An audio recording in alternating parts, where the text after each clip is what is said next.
Welcome. After a ticket?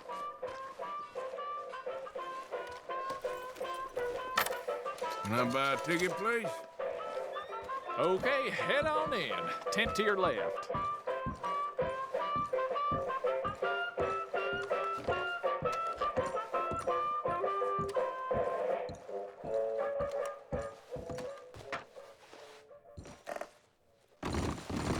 Welcome, one and all, to the remarkable example of modern entertainment at its finest.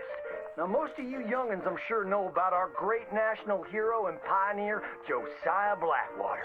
Him that gave the town of Blackwater its nomenclature.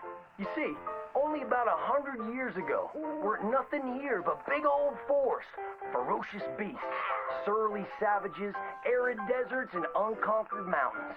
The West, well, the whole West was untamed.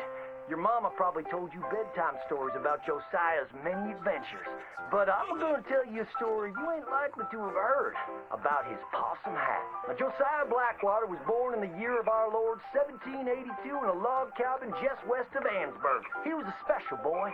His pa gave him his first rifle when he was 3 years old.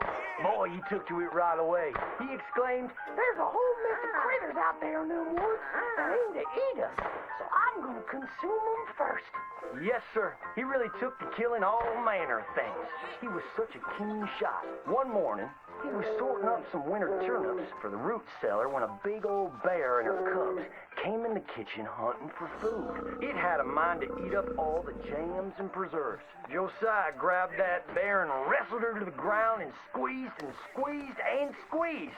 He whooped the tar clean out of that big old critter. Then he tied her up and grabbed them cubs and ground them into sausages while the mama bear watched. That's fine eating. His mom and pa knew right then he was cut out to be the finest wild frontiersman that ever drew breath. But first, they wanted him to get some book learning. After only 3 days of attending school, Josiah beat the living daylights out of a class bully and announced to his daddy that he was tired of ciphering and mathematics on account it's only good for adding up the number of critters or Indians you can kill. So he ran away from home and headed west. Now, these lands were occupied by savages then, and when Josiah Blackwater came scouting through, he recognized it to be a land of splendor, wasted on those that couldn't appreciate it on account of worshiping false idols. He got rid of all them pesky buffalo, and thereby ensured those infernal Injuns didn't have nothing to eat. Of course, that got them mightily riled up, so he had to slaughter all of them too. Just like his daddy had once done to the Redcoats in 1775. Right about that time, he met an Indian girl he took pity on account of having annihilated her family. She was 12 years old, and so he took her as his wife. She gave him 2 sons before she died of typhus. Now, y'all know that Josiah Blackwater wore a possum for a hat, but most don't know how that came to be. Well, one day, old Josiah was riding a couple of alligators down the Lanahatchee River, riding, standing up, and shooting eagles right out of the sky, when he sees a big old mountain lion about to eat a possum. Josiah grabbed that mountain lion by the tail and wrestled it till it was plumb dead. Well, that possum really took to Josiah, followed him around like a dog loyal to its master. Yes, they had a lot of adventures together. Now, Josiah never cried a day in his life, but he pert near did on the day that possum passed, for they were mighty fine friends. So he skinned it and made it into a hat. Back in them days, a possum skin was as good as money, but he never parted with that hat, not even for $10.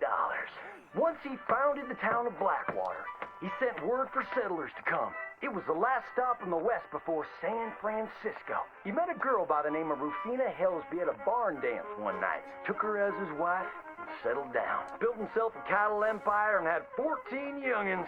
But Josiah Blackwater wasn't the home-loving kind, and he grew mighty restless.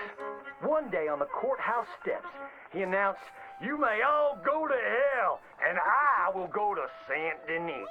And so he did.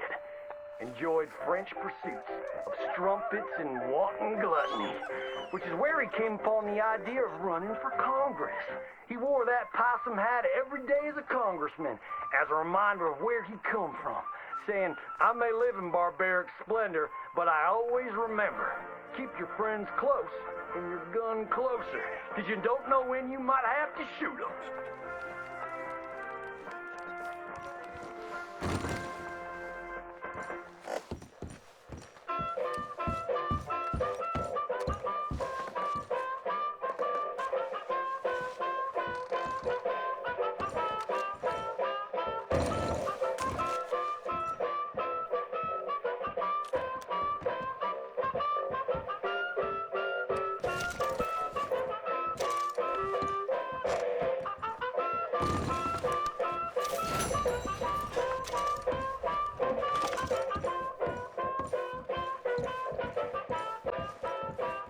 Forgive me, ma'am. So long.